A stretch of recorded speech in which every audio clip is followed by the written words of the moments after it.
Well, hello everybody, Yogi here. Hope you enjoyed the 2021 Florida road trip. Had a great time. Went by real quick, a lot of driving, but it was nice to get out of the state for a while. Go down to Florida, visited a friend of mine, did a couple things that we hadn't done in the past. You know, it was nice. It was a nice time. I do have another trip coming up. About the same length of time. It's going to be in July, and that's about all I'm going to say for right now. Got a couple ideas for maybe starting a second channel. Anyways, I was driving and I wasn't actually planning on being where I am right now. So I was driving to another area that I'll be probably filming after this one, depending on my time, how much time I spend here. But I was sidetracked by a construction area, road construction. So I had to take a couple of different roads that I had, not really been on before. And I ended up here. The Richfield Historical Park. I never knew this was here. No idea. But it's got a couple things here. I mean, it's got a bunch of buildings and let's check it out.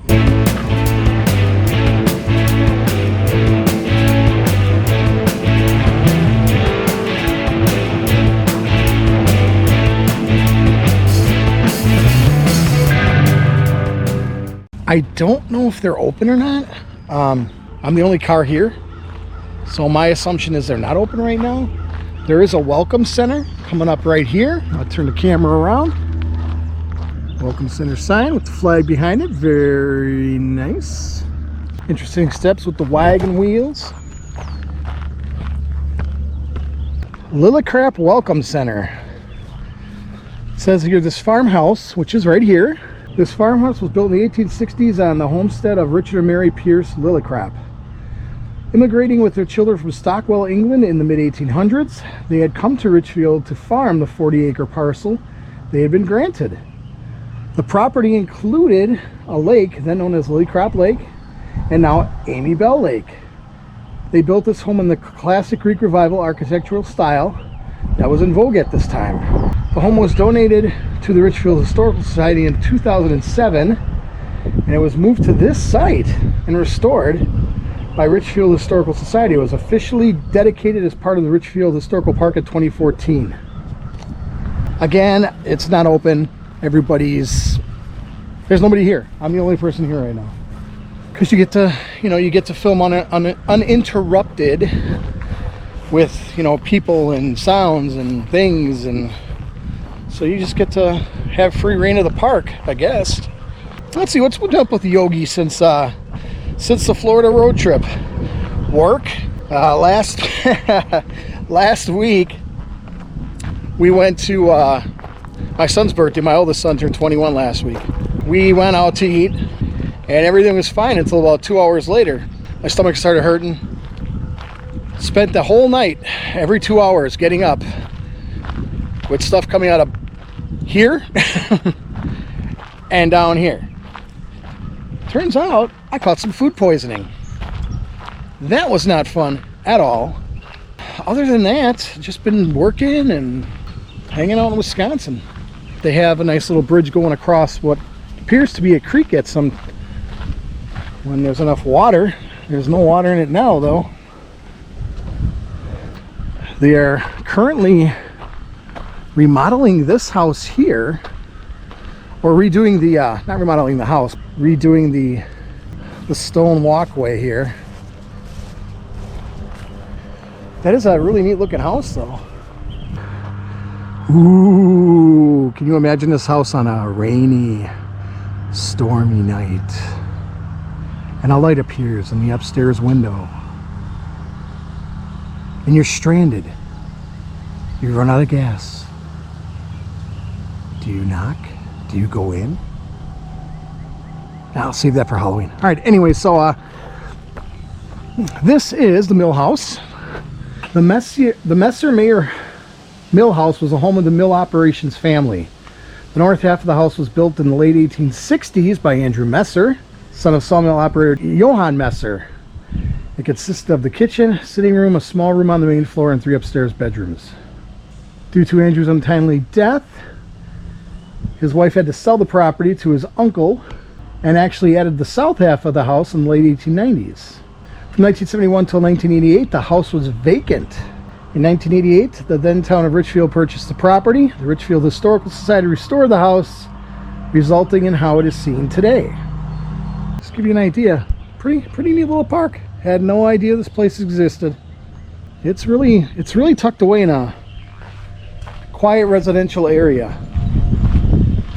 Okay, I just spoke to the gentleman that's working here. His name is Al, and I was correct. I thought I heard, you know, some buzzsaws going, and he was working on some stuff, and he actually was talking to me a little bit about the park, and that they got some events coming up, and it's okay to be here, so I'm not trespassing or anything right now, but you never know. So if you see somebody, ask. Try not to trespass, you know, it's just not the cool thing to do. That's the back of the house I was talking to you about right there, the mill house, and then a little bit of extension here. That's the workshop. That's where Al's working right now.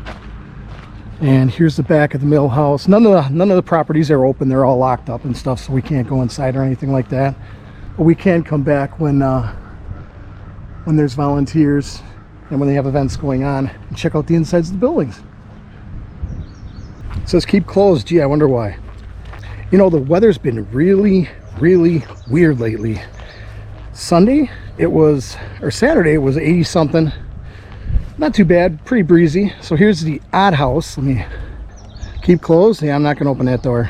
I don't know if I want to open that door. Do I want to open that door? There's the odd house. Can you imagine that? We are spoiled, folks.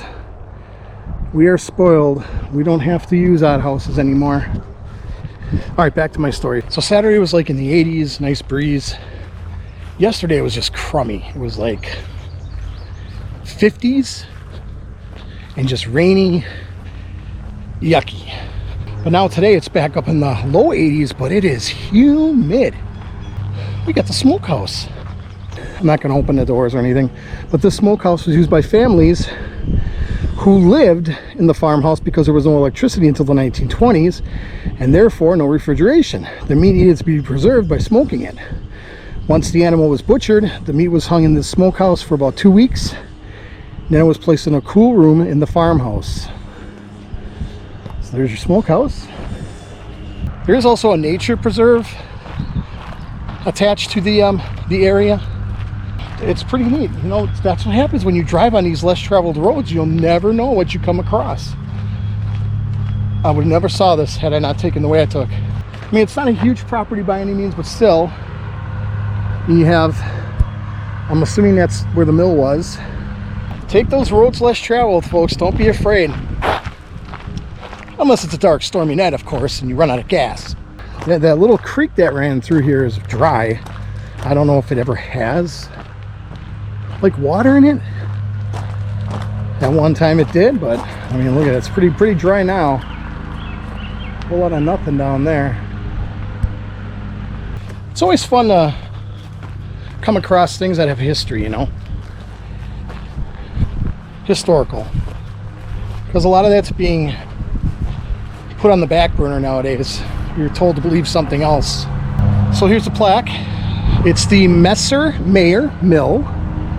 It was built in 1873 and has been placed on the National Register of Historic Places. I'm going to just go on these steps here, see if we can take a peek in the window, the inside.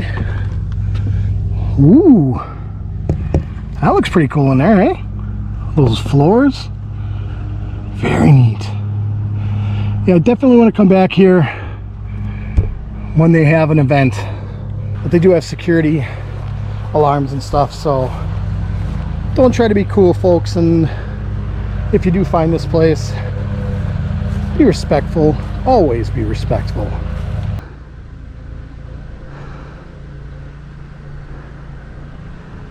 Got lots of old farm equipment here. Ooh, imagine sitting on that for 8 hours a day, huh? Ouch. No gel cushions for those. When I was a kid in school, I never really, I made the mistake of number one, not finishing high school until 30 years later. I finally went back and got my diploma a couple years ago. So proud of that after a couple of attempts of trying and just giving up foolishly. Should have done that 25, 30 years ago instead of waiting till a couple of years ago to get it, you know. But I have it now, and that's what matters. But back in high school, I wasn't really the type of kid who wanted to be in school. Partying was more important, so you know, I got into that kind of environment and ended up dropping out of high school. Kids do not drop out of high school, stay in school. I know it's been really tough these last couple of years, but I can't suggest it more. Stay in school, get your diploma, maybe even go to college, get your degree, because it's tough out there if you don't have either one. I was never really I had certain interests. Music was always my first love. And then I was always into meteorology. I was scared poopless back when I was little, when we'd have severe thunderstorms, tornado watches, tornado warnings, stuff like that. When the sirens would go off, I would freak out.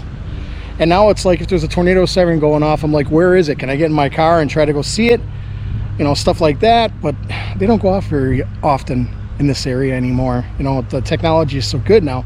And it's really been very quiet in Wisconsin as far as severe weather, which is really weird. Usually April, May, you get some pretty good thunderstorms and some you know, funnels and stuff like that going on around here. But so far this spring has been very quiet, which is really strange. So I liked meteorology when I was younger and in school. Never really took any courses on it though. I mean, I liked certain things about it. I didn't want to, you know, do chemistry and all that other crazy stuff, science-wise. So it was music, history. History I loved. I loved history, but it's not something I pursued, obviously, because I dropped out of school. But I always liked history, the old time, you know, just learning about things like this, things like, just, it takes you back to another time. It takes you back to a simpler time. It doesn't take you necessarily back to a better time, because these people work their butts off. They worked a heck of a lot harder than we do today, and we sure as heck don't. We take advantage of what we have. These people had to really earn it back in the 1800s, early 1900s. So we're spoiled. Looking at all this stuff makes you wonder who sat on it. It makes you wish that there was a portal where you could transport yourself back to these places in time. All right, this is the Messmer Sawmill and Grist Mill.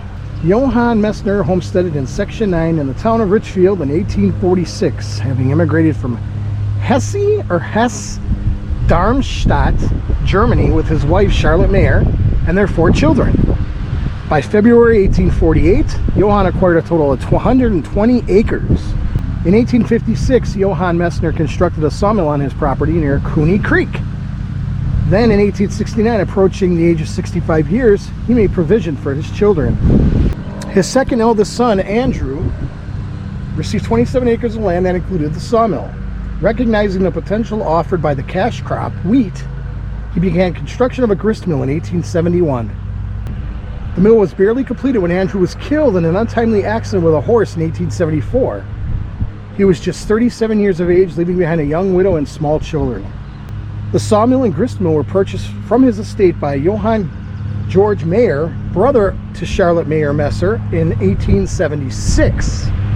The eldest son of Johann Mayer and his wife Juliana Mueller, Carl Wilhelm, known as CW, purchased the mill and property from his father in 1885 and raised a family of 7 and operated the mills until his death in 1917. C.W. Mayer and his wife Mary Anna Kurtz's eldest son George took over the operation of the mills.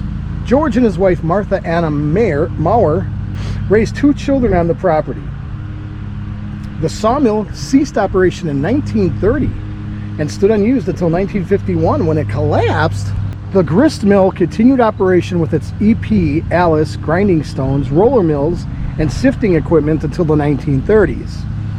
The cattle feed grinding continued until the 1950s using the burr mill, but with the advent of the hammer mill, mill clients dropped to 3, and the old mill now stood silent.